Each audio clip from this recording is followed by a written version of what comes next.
ఆదికాండం 37వ అధ్యాయం 3వ వచన భాగం. మరియు యోసేపు ఇశ్రాయేలు వృద్ధాప్యమందు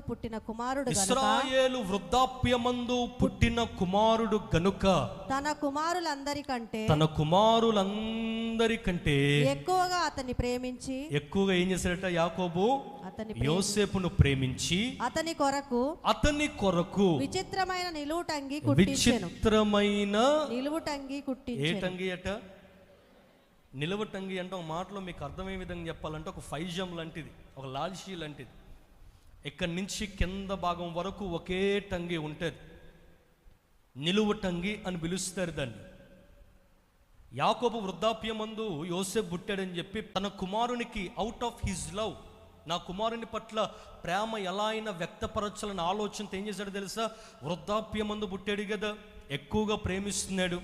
విషయాలన్నీ కూడా తన అన్నల దగ్గర జరిగిన సమస్త విషయాలన్నీ తండ్రికి వచ్చి చెప్తున్నాడు. ప్రీతికరమైన కుమారుడిగా మారాడు, ఇష్టమైన వ్యక్తిగా మారాడు. వెంటనే యాకోబుకు ఆలోచన వచ్చింది, నా కుమారుని ఎక్కువగా ప్రేమిస్తుందని, కాబట్టి నా ప్రేమకు చిహ్నంగా, out of the sign of love, ప్రేమకు గుర్తుగా నేనేం చేయాలంటే నా కుమారునికి విచిత్రమైన నిలువుటంగి కుట్టించాడు. చక్కని వస్త్రం ప్రిపేర్ చేశాడు.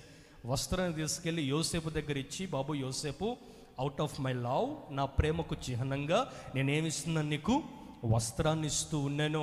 ఆ వస్త్రాన్ని యోసేపుకు ధరించినట్టుగా మనం చూస్తూ ఉన్నాం. ఆ వస్త్రంకి ఒక పేరు పెడదాం. ఏంటిది ఆ పేరు? ఏమని చెప్పాను? ప్రేమ అనబడిన వస్త్రం. ఇక్కడ తండ్రి కుమారుణ్ణి ప్రేమిస్తూ ఒక వస్త్రాన్ని ఇస్తున్నట్టుగా మనం చూస్తూ ఉన్నాం కదా. యోసేపును యాకోబు ఎలా అయితే ప్రేమిస్తున్నాడో, సంఘములో ఉన్న ప్రతి తల్లిదండ్రులకు ఈరోజు దేవుడు చెప్తున్న మాట, you should love your children. నీ పిల్లల్ని నువ్వు ప్రేమించాలి. ఎందుకంటే బైబిల్ సెలవిస్తుంది, గర్భఫలము దేవుడిచ్చు, స్వరమిది చెప్పండి, గర్భఫలము దేవుడిచ్చు బహుమానము, పిల్లలు కుమారులు ఆయన అనుగ్రహించు స్వాస్థ్యము అని బైబిల్ సెలవిస్తూ ఉంది. ఇప్పుడు పిల్లల్ని కనడం ఒక ఆశీర్వాదం అయితే, పిల్లల్ని ప్రేమించడం కూడా అంతకంటే గొప్ప ఆశీర్వాదం.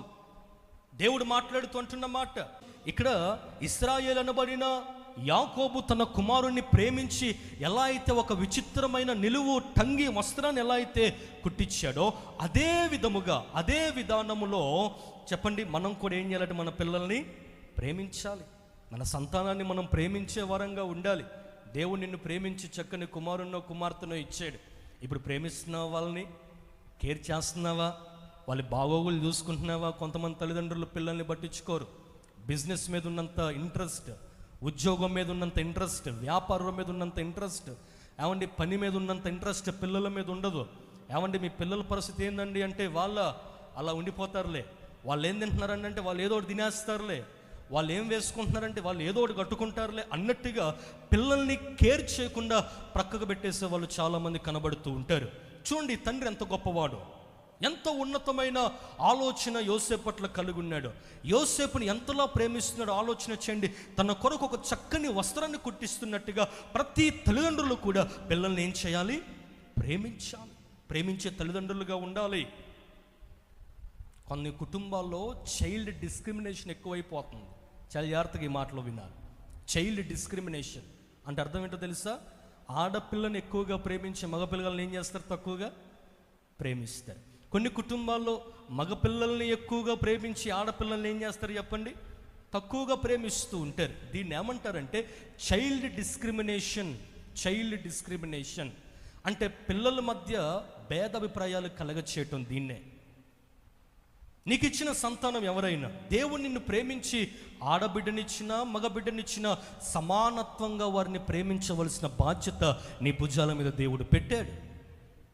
నీ కుటుంబంలో ఎంతమంది సంతానం ఉన్నారన్నది ప్రశ్న కాదు. ఒక్కళ్ళా, ఇద్దరా, ముగ్గురా, నలుగురా, అంతకంటే ఎక్కువ ఈ రోజుల్లో లేరులేండి. ఉన్నారా చెప్పండి? ఒక్కొక్కరిని గదిలిస్తే ఏమంటారంటే, ఏంటండి ఎంతమంది పిల్లలంటే ఏమంటుంది, ఒక్క బాబేనండి, లేకపోతే ఒక్క పాపేనండి. ఏమైందండి అంటే వాళ్ళు చెప్పే మాట, ఒక్కడే భారం అయిపోతున్నాడండి, ఇద్దరు ముగ్గురిని అంటే ఎక్కడ. ఇప్పుడు ఆ ఒక్కడు కూడా భారమే ఈ మధ్య. ఎందుకు? టెక్నాలజీ పెరిగిపోయిన తర్వాత టెస్ట్ ట్యూబ్ బేబీస్. ఏ బేబీస్ చెప్పండి? టెస్ట్ ట్యూబ్ బేబీస్ అట. అంటే ఎటువంటి స్త్రీ పురుషుని కలయిక లేకుండానే విచిత్రంగా మెడికల్ సపోర్ట్ ద్వారా, టెస్ట్ ట్యూబ్స్ ద్వారా కొంతమందిని బిడ్డలను సృష్టిస్తూ ఉన్నారు. కొన్ని కణాలను వాళ్ళలోకి పంపించి, కొన్ని జీన్స్ని వారికి ట్రాన్స్ఫర్ చేసేసి విచిత్రంగా వాళ్ళని తయారు చేస్తూ ఉన్నారు. టెక్నాలజీ పెరిగిపోయింది, అలా తయారైపోతున్నారు ప్రజలందరూ కూడా. టెస్ట్ ట్యూబ్స్లో పుట్టేస్తున్నారు. వాళ్ళకి ఆరోగ్యం ఉండదు, ఎముకలు స్ట్రాంగ్గా ఉండవు, బోన్స్ స్ట్రాంగ్గా కనపడవు, ఏమండి వాళ్ళ శరీరం ఫిట్గా ఉండదు.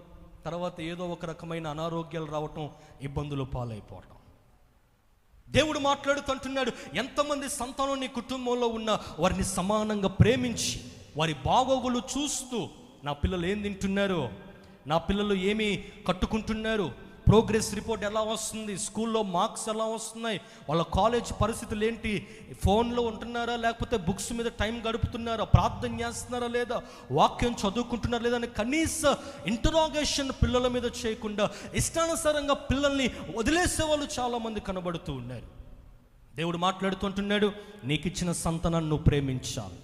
యాకోబు యోసేపును ప్రేమించినట్టుగా, విచిత్రమైన వస్త్రాన్ని కుట్టించినట్టుగా, అవుట్ ఆఫ్ హిస్ లవ్, ప్రేమకు చిహ్నంగా కుమారుణ్ణి అత్యధికంగా ప్రేమించినట్టుగా దేవునికి ఇచ్చిన సంతానాన్ని కూడా నువ్వు ప్రేమించాలి, కాపాడాలి, కేర్ చేయాలి. నీ కుటుంబ పోషణ కొరకు నువ్వు కష్టపడాలి. అలా నువ్వు ఉన్నప్పుడే దేవుడు నిన్ను, నీ జీవితాన్ని ఆశీర్వదిస్తాడు. గట్టిగా చప్పట్లు కొడుతూ దేవుడి నామాన్ని కనపరుద్దాం. హల్లెలూయా.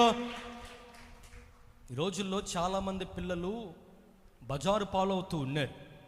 ఎందుకో తెలుసా? ఎందుకయ్యా బాబు, యవనస్తుడా లోకాశల్లోకి ఎందుకు నువ్వు వెళ్ళిపోతున్నావు? అమ్మ తల్లి యవనస్తురాలా, ఎందుకమ్మా నువ్వు దారి తప్పు జీవిస్తున్నావు అంటే వాళ్ళు చెప్పే మాట ఏంటో తెలుసా? ఇంట్లో సరైన ప్రేమ దొరకకపోవటమే ప్రధానమైన అంశంగా కనబడుతుంది. పిల్లలు దారి తప్పిపోవడానికి, యవన కాలంలో ఉన్న బిడ్డలు దారి తప్పిపోవడానికి ప్రధానమైన కారణం ఏంటో తెలుసా?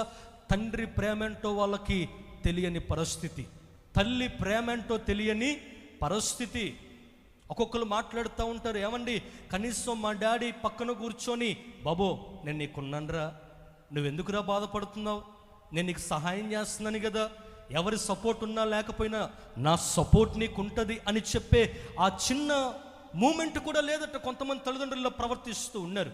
తల్లిదండ్రులు ఇద్దరు కూడా పిల్లల దగ్గర కూర్చోబెట్టుకొని పిల్లల్ని దగ్గర తీసి, అమ్మ నీ కష్టం ఏదైనా పర్వాలేదు, నేను నీకు సపోర్ట్గా ఉంటాను, we love you so much, we care you so much, I will support you abundantly, మీకు సపోర్ట్ చేస్తామనే పిల్లలకు కనీసం దగ్గర కూర్చోబెట్టి పిల్లల్ని ప్రేమించలేని తల్లిదండ్రులు, అభాగ్యులు కొంతమంది కనబడుతూ ఉన్నారు.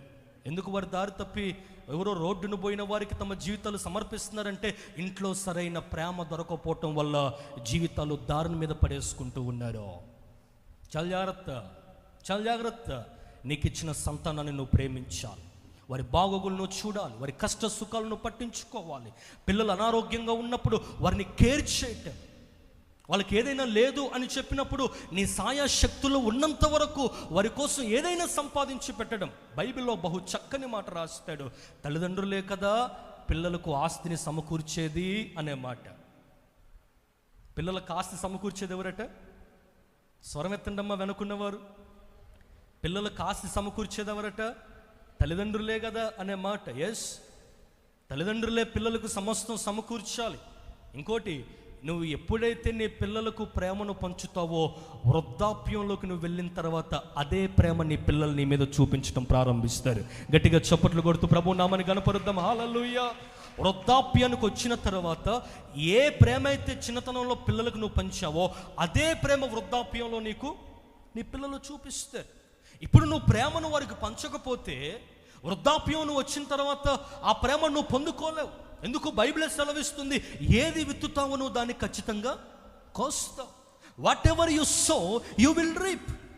నువ్వు ఏదైతే ఈరోజు విత్తుతావో రేపు అదే దినాన్ని కోస్తావు. నీ పిల్లలకు శ్రేష్టమైన ప్రేమను పంచు. ఆ ప్రేమే ఒకానొక సమయంలో ఫలాలు కోసుకొనేలా నిన్ను మారుస్తుంది. Praise the lord.